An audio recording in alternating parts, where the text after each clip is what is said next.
Bonjour à toutes, bonjour à tous, bienvenue sur ma chaîne YouTube, Jérôme Pinte. Donc je me présente, Jérôme Pinte, auteur, comédien, réalisateur, mais également praticien Reiki, magnétiseur. Ne nous limitons pas, nous pouvons être tout ce que nous voulons, dans la mesure où c'est bien entendu pour faire le bien, évidemment. Je souhaite la bienvenue aux nouveaux abonnés et bien entendu je salue les anciens. Je vous remercie de vous être abonnés à cette chaîne. N'hésitez pas à partager mes vidéos, à les commenter et à liker. Et autre chose, n'hésitez pas surtout à activer la cloche. La cloche, vous la trouvez à droite de votre écran. Ça vous permettra d'être tenu informé des nouvelles vidéos que je pourrai publier. Vous recevrez une notification qui vous dira, voilà, Jérôme Pinte a publié une nouvelle vidéo. Ça m'évitera moi-même de vous envoyer tout le temps des messages pour vous dire j'ai publié telle vidéo à tel jour. Voilà. N'hésitez pas donc à commenter, à mettre un pouce bleu. Ça me fera vraiment plaisir. Je vous remercie. Alors, dans cette nouvelle vidéo, plusieurs choses. Tout d'abord, la présentation du livre coécrit avec Josiane Brison, Il fera beau demain ma petite fille, en auto-édition. Alors, je remercie les personnes qui ont déjà passé commande. Je vous dirai en fin de vidéo comment vous faire pour commander le livre. Alors, c'est un livre sous forme de documentaire. Alors, je vous le présente, le voilà. C'est un livre grand format, de 274 pages. Alors, c'est en auto-édition, mais c'est avec l'aide de Booklis, que je remercie, parce que c'est vraiment un moyen très intéressant de pouvoir réaliser nos ouvrages. Voilà, donc je remercie les personnes qui ont déjà passé commande. Il n'y a pas d'image dans ce livre, hein, mais avec de nombreux documents et des annexes en prime. Voilà. Alors, pour vous faire un peu le résumé du livre, c'est un message qu'une grand-mère adresse à sa petite fille pour lui présenter le monde tel qu'il est vraiment. Alors, selon elle, bien sûr, selon la grand-mère, avec ses corruptions, ses aberrations, sa soumission, dans différents domaines, que ce soit la communication, la consommation, l'éducation, la santé, l'environnement, la politique et même la philosophie. Voilà. Il y a dans ce livre 7 chapitres qui comprennent donc les différents domaines que je viens de citer. Et à la fin de chaque chapitre, et dans les annexes également, on propose, car c'est surtout le but de ce livre, des solutions alternatives pour bien vivre autrement. Voilà. Ensuite, je vous parlerai dans cette vidéo des différents projets, à savoir l'écriture du recueil de poésie qui sortira pour Noël, Message céleste, de l'écriture du prochain roman dans le cadre dans lequel je me trouve actuellement en Ariège, et là actuellement je suis au camping du parc de Palétès à Saint-Giron. D'ailleurs je les remercie de m'avoir prêté cette salle pour pouvoir tourner cette vidéo. Le recueil donc de poésie, le roman qui sortira l'année prochaine, hein, quand il sera prêt. Je vous parlerai également de la préparation du spectacle avec Arnaud Quercy, pianiste, et de la mise en avant du livre Faire le bien et bien le faire. Ça, il faudra que vous soyez attentifs aussi. Prochainement, avant les fêtes aussi, au mois de novembre, début décembre, une chaîne YouTube qui s'appelle Agora ASMR, la chaîne de Raphaël, qui va mettre en avant le livre Faire le bien et bien le faire. Voilà. Alors, Agora ASMR, qui signifie en portugais maintenant ASMR. Et je vous invite à vous abonner à sa chaîne. Je vous mettrai de toute façon tous les liens que je vais évoquer dans cette vidéo en description ou en commentaire, mais vous trouverez les informations. Alors, je vais donc commencer par la présentation du livre. Je vais commencer par la présentation du livre. Alors, tout d'abord, l'idée est venue de Josiane Brison, hein, qui a constaté que sa petite fille pouvait être conditionnée par son environnement, par l'école, et pouvait ne pas avoir de libre arbitre et du coup perdre tout sens critique, ne pas avoir de sens critique, de penser par elle-même, de pouvoir avoir des idées, donc de plutôt se laisser influencer par les professeurs, la famille, la télévision et tout un tas de choses. Hein. Et du fait de ces observations et de ses connaissances par rapport au monde politique notamment, elle s'est dit qu'il serait bien de faire un livre pour avertir, prévenir que les personnes qui détiennent le pouvoir ne nous veulent pas de bien, et ce dans différents secteurs de la vie. On le vit actuellement, mais je vais y revenir dans la présentation du livre, surtout dans la partie politique. Alors moi-même, soucieux d'une vie meilleure, dans un monde meilleur, et mettant en avant les personnes qui agissent, comme je l'ai souvent fait dans mes vidéos et sur les réseaux, pour le bien, alors j'ai accepté après quelques interrogations, parce que voilà, mais bon, j'ai fini par accepter à participer à ce projet. Alors a commencé un gros travail, je dois dire, de recherche, de sources pour révéler des manigances, des supercheries qui ont été révélées pas par moi personnellement, mais par des lanceurs d'alerte, par des citoyens engagés. Je les citerai au long de la présentation. Alors le livre comprend tout d'abord une introduction, puis un premier chapitre sur la communication. Alors, dans ce livre, donc, comme je vous l'ai dit, qui comprend 274 pages, il y a un premier chapitre sur la communication. Alors, nous traitons des réseaux sociaux, les différents réseaux sociaux. Alors, il y a l'avantage des réseaux sociaux, puis il y a aussi le côté pervers des réseaux sociaux. Comment dirais-je, l'anonymat, les attaques, les fake news. Voilà, il y a du bon et du mauvais. Il y a à prendre et à laisser sur ces réseaux sociaux. Nous parlons aussi dans ce livre des médias. Alors, des médias mainstream, les principaux médias, qui appartiennent pour la plupart à de grosses fortunes et qui manipulent la population. Alors avec de fausses nouvelles, justement, de fausses informations, et qui utilisent le plus souvent, on le reverra dans la partie politique, la manipulation par la peur. C'est du vrai matraquage, avec notamment des spots. Alors, je ne sais pas si vous l'avez vu, mais bon, moi je regarde, j'ai pas de télé, mais sur Internet, il m'est arrivé de le voir. Des spots publicitaires, notamment un qui vous culpabilise d'avoir rendu visite à vos parents et vos grands-parents, et la grand-mère finit par mourir parce que vous êtes allé la voir. Non mais enfin, c'est très grave, très très grave. Il est question aussi dans ce chapitre sur la communication de reconnaissance faciale, de traçage, avec notamment l'application tout d'abord Stop Covid et puis la nouvelle application dont je me souviens plus le nom, mais qui vous incite à installer pour montrer qu'ils font des choses et dire allez-y, installez-la, tout le monde doit l'installer. Moi pour ma part je ne l'ai pas installé. Et on nous pousse à la délation, à dénoncer les voisins qui rentreraient trop tard ou qui recevraient plus de 6 personnes. Enfin, tout un tas de choses qui nous rappellent, qui nous renvoient à des époques pas très joyeuses et pas très glorieuses. Notamment, je ne sais pas si vous avez vu cette vidéo de la police de la brave, là, de la brigade, je ne sais plus ce que ça signifie exactement, mais qui va sur les, comment dire, mais c'est incroyable, qui fait sortir les gens de la terrasse parce que ils sont soi-disant trop près les uns des autres. Voilà. Alors, dans ce chapitre-là aussi, nous évoquons l'expérience de Milgram. Alors, qu'est-ce que c'est que l'expérience de Milgram? Alors, je vous donne le déroulement de l'expérience. En fait, en 1960, Stanley Milgram, qui est professeur à Yale aux États-Unis, a souhaité observer le degré d'obéissance des individus. Et pour cela, il a réalisé une simple expérience avec 3 acteurs impliqués. Alors, il y a un expérimentateur, un acteur et un scientifique. Ces 2 derniers étant au courant du scénario. Alors, l'expérimentateur est donc la personne qui n'est au courant de rien.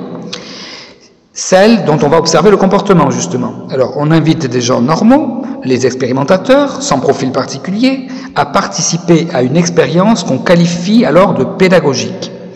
Et les expérimentateurs sont invités dans une pièce avec un instructeur, le scientifique en blouse blanche, ce qui lui confère une certaine autorité, là pour donner des instructions. Alors l'acteur, assis sur une chaise, doit réaliser des combinaisons de mots. À chaque erreur de l'acteur, l'expérimentateur est chargé d'envoyer un choc électrique à celui-ci et ce sous le regard du scientifique qui lui donne des instructions et qui veille à ce que les consignes soient respectées. Alors l'acteur est visible pour l'expérimentateur qui peut observer sa réaction au choc électrique. Avant de commencer l'expérience, l'expérimentateur teste lui-même le choc électrique léger bien sûr et est conscient de l'échelle disponible en fonction de l'erreur. Plus l'acteur se trompe, plus le choc est fort, la gradation allant de 45 à 450 volts, de choc léger à fort jusqu'à... voilà. Pour conséquences inconnues. L'expérimentateur est donc chargé d'envoyer ses décharges à chaque erreur, et ce, tout en sachant que l'acteur en souffrira, et les chocs pour l'acteur étant évidemment factices. Il joue genre le jeu d'une douleur intense et de la torture à l'expérimentateur. Le but de l'expérience, c'est de voir jusqu'où ira l'expérimentateur, sachant qu'il fait du mal à l'acteur, ce alors qu'il ignore que c'est un acteur, et que selon lui, il est dans des conditions estimées légitimes et justifiées par le caractère scientifique. Donc on a pu voir avec cette expérience que des gens n'hésitaient pas à envoyer des chocs, même très forts, parce qu'ils étaient soumis à l'autorité. Voilà, donc vous voyez, c'est pour expliquer un peu comment on peut être amené à nous faire des choses incroyables, sous prétexte de bien faire. Alors, il est question aussi de la fabrication du consentement selon Chomsky, ou comment on influence nos vies par la publicité, les informations. Dans chaque chapitre, on présente une mini-bibliographie, on donne des repères de lecture, on donne des pistes de lecture en fin de chapitre. Voilà. Donc, dans le deuxième chapitre, nous traitons de la consommation, avec tout d'abord la grande distribution, avec les produits transformés, les nitrites, les dangers de certains produits, les dangers du sucre, la famine dans le monde, le gaspillage alimentaire, etc., etc. Donc un chapitre aussi documenté, avec des références aussi de livres. Donc je passe sur ce chapitre assez rapidement, mais il est quand même bien détaillé. Dans le troisième chapitre, il est abordé le thème de l'éducation. Alors là, c'est un thème qui est plus vaste. Alors on parle du formatage, dans lequel nous sommes conduits de plus en plus, dès le plus jeune âge, dès l'école maternelle. Chaque début de chapitre comprend une introduction. Alors je vais vous lire le début sur le formatage, justement. Voilà. Alors je suis dans une salle qui résonne, donc le son sera sûrement, je pense, assez bon, et ma voix va bien porter, et vous l'entendrez bien. Alors, je retrouve la partie en question sur le formatage. Donc, dans le livre de Marcel Pagnol, La gloire de mon père, dans les années 70, l'auteur dit à la page 18, c'est-à-dire que les cours d'histoire étaient également truqués dans le sens de la vérité républicaine. Je n'en fais pas grief à la République. Tous les manuels d'histoire du monde n'ont jamais été que des livrets de propagande au service des gouvernements. Le ton est donné. Voilà, pour dire que déjà à l'époque, ça ne date pas d'aujourd'hui, c'était vraiment axé et, comment dirais-je, et on va vers, comment dire, la manipulation, quoi, de la propagande. Alors, comme il est question d'enfants et de famille aussi dans le livre, on traite du sujet tabou, mais malgré tout, maintenant, de plus en plus, il y a de plus en plus de révélations, de la pédocriminalité, dont les réseaux sont débusqués, et des associations comme Pedo Wanted y contribuent, et Donald Trump, tant décrié par les médias français, les grands médias mainstream, puisqu'il ne va pas dans le sens que dans le même sens qu'eux, permet de les repérer et de les dissoudre complètement. Donc voilà, des scandales sont enfin révélés dans ce domaine. Alors on évoque aussi donc les nouvelles manières de vouloir communiquer avec la novlangue. Alors George Orwell était écrivain, penseur, mais aussi praticien du langage. Dans son roman 1984, il invente la novlangue, un langage dont le but est l'anéantissement de la pensée, la destruction de l'individu devenu anonyme, l'asservissement du peuple. Vous voyez, par rapport à l'application Stop Covid, le président, enfin, je ne nomme pas son nom, mais je vous dirai pourquoi après, nous dit oui, ça n'a pas fonctionné, mais ça n'a pas, c'est pas un échec, mais ça n'a pas marché. Donc ça, c'est totalement de la novlangue. Voilà. Alors, il est aussi question de l'écriture inclusive. Alors, dans ce livre, on met aussi en avant un YouTuber qui s'appelle Tony, et sa chaîne, je vous invite à aller la voir aussi, je vous le mettrai toujours aussi en description et en commentaire, soit l'un soit l'autre, je verrai comment je fais ça. Avec sa chaîne Tony et ses pensées, alors il a plusieurs vidéos sur le thème de l'éducation, de la scolarité, et il présente son parcours et son point de vue sur l'école. Je vous invite à aller voir ces vidéos. Alors, de nombreuses solutions alternatives sont proposées dans ce chapitre, notamment l'école à la maison, bien que il s'avère par rapport à l'école à la maison, ça va être complètement modifié et ça va être restreint, mais bon, malgré tout, ça existe encore. Alors, par rapport au président, effectivement, je ne dis pas le nom parce que je ne souhaite pas voilà, je ne souhaite plus voir, donc les personnes que je ne souhaite plus voir, pardon, comme dans Harry Potter, vous savez, on ne doit pas prononcer le nom de Voldemort, voilà, en effet, si on souhaite autre chose, il vaut mieux ne pas parler des individus et des choses qu'on ne veut plus voir. C'est la fameuse loi d'attraction. Voilà. Donc il est question malgré tout de l'école à la maison, des éducations alternatives comme la méthode Montessori, la méthode Freinet, la gestion mentale, selon les études d'Antoine de la Garandrie, qui privilégie l'étude des processus d'apprentissage des enfants, de chaque élève. Ensuite, un grand chapitre, le 4e, est accordé à la santé. Alors, on y parle de la 5G, des ondes électromagnétiques, du micro-ondes, des compteurs Linky, mais aussi dans ce chapitre, on développe les chemtrails. Alors, les chemtrails, c'est les fameuses traînées blanches, vous savez, que vous pouvez voir dans le ciel, et qui ne sont pas des nuages ou bien des décors joyeux pour vous faire du bien. Non, bien au contraire, ce sont des substances chimiques qui sont lancées depuis des avions, et contrairement à ce que certains peuvent dire, que ce sont des complots, enfin des théories de complotistes. Non, pas du tout, c'est bien réel, c'est documenté, c'est prouvé, c'est sourcé. Et d'ailleurs, je remercie Juliette, éveilleuse de conscience, de m'avoir fourni des informations et de la documentation sur le sujet. Voilà, je vous invite d'ailleurs à suivre Juliette sur sa chaîne YouTube et également sur sa page Facebook. En annexe, d'ailleurs, vous trouvez des éléments complémentaires sur le sujet des chemtrails. Il est aussi présenté la question des vaccins. Et pour ce sujet, je vous invite aussi à aller voir la chaîne YouTube du Dr Toll Scholler, qui a fait moult vidéos pour donner son point de vue sur le sujet. Voilà. Of course, évidemment, le coronavirus, ou plutôt le Covid-19, est présent dans le livre. On passe alors pour complotiste quand on présente l'historique de la vaste supercherie, et cela continue aujourd'hui de plus belle, avec l'annonce des couvre-feux, et puis là... du reconfinement. Voilà, on soulève dans ce livre les dangers du fluor.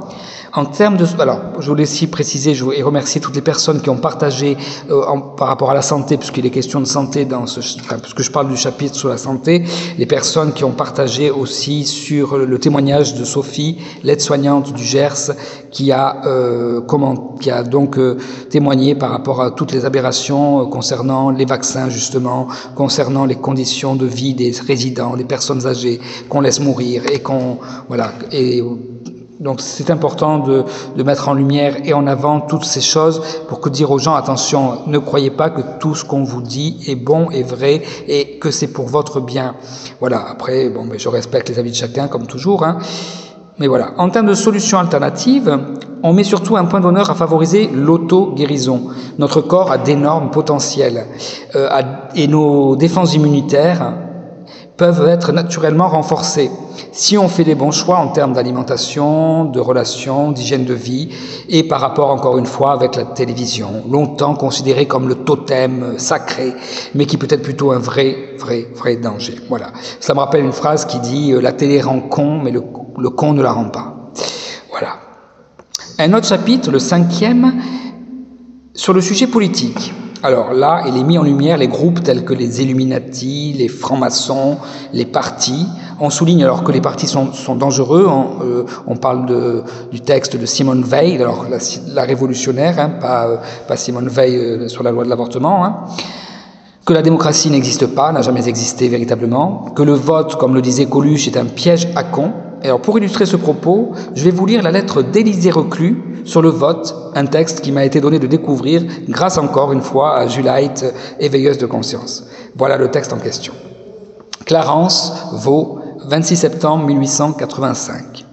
Compagnon, vous demandez à un homme de bonne volonté, qui n'est ni votant ni candidat, de vous exposer quelles sont ses idées sur l'exercice du droit de suffrage.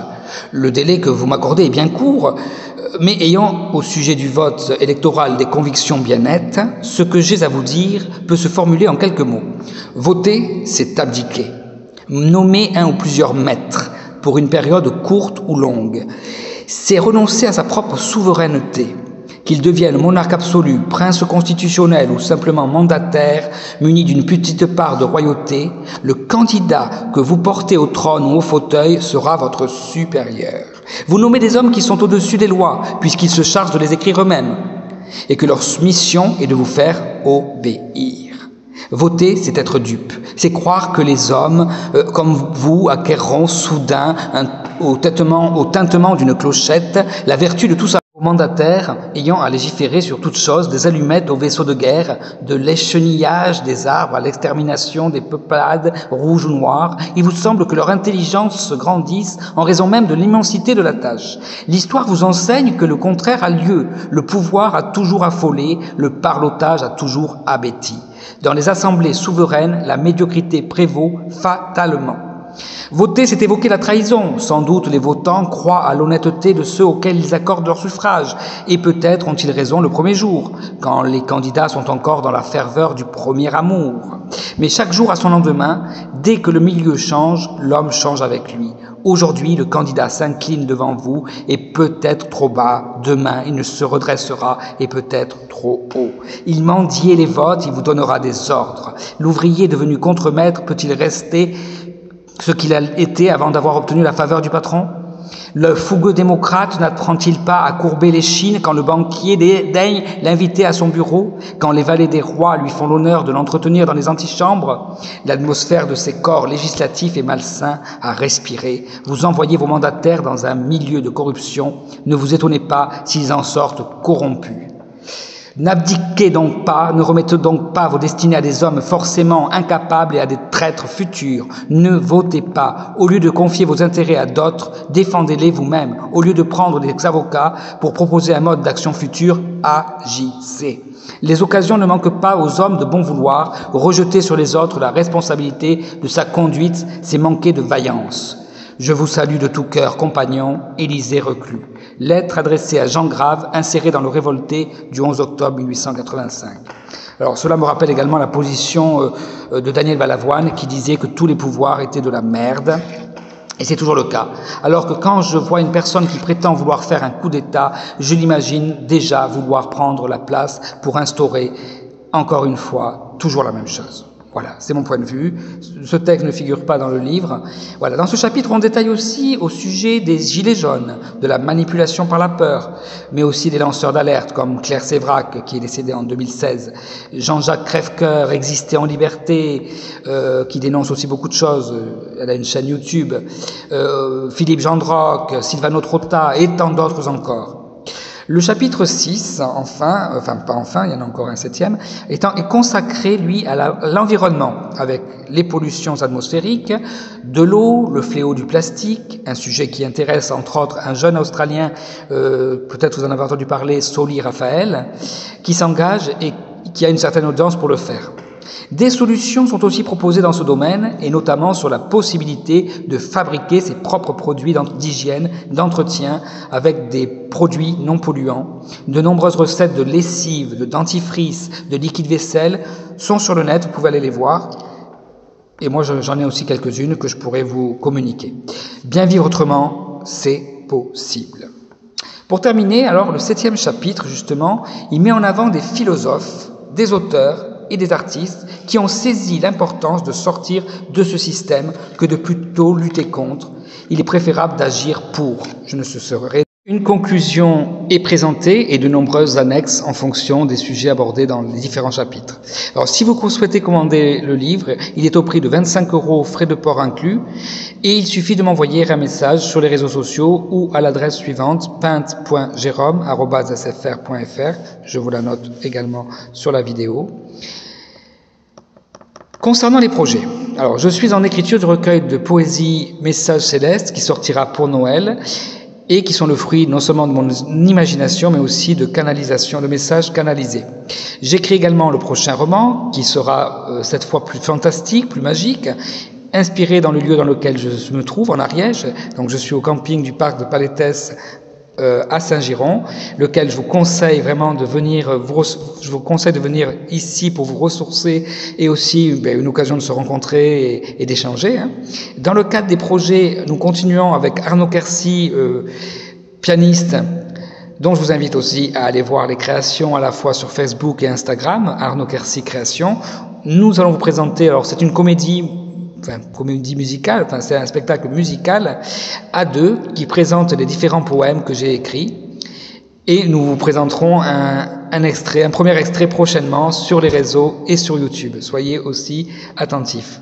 Je vous remercie infiniment d'avoir suivi cette vidéo. Je vous remercie de partager ces vidéos, de vous commenter, de vous abonner à ma chaîne. Et je vous dis à très bientôt et bon courage. Tenez bon. Surtout, pensez à aller vous ressourcer dans la nature un maximum, vous ancrer. On ne le dira jamais assez. Et voilà, je vous dis à très bientôt, et notamment avec la suite de la lecture du Petit Prince, la précédente vidéo, et il y aura la semaine prochaine, le dimanche, la suite du Petit Prince d'Antoine de Saint-Exupéry. Prenez soin de vous, surtout, je le redis encore une fois, et conscient et solidaire de la solidarité et du partage. Bien à vous, et à très bientôt. Ciao.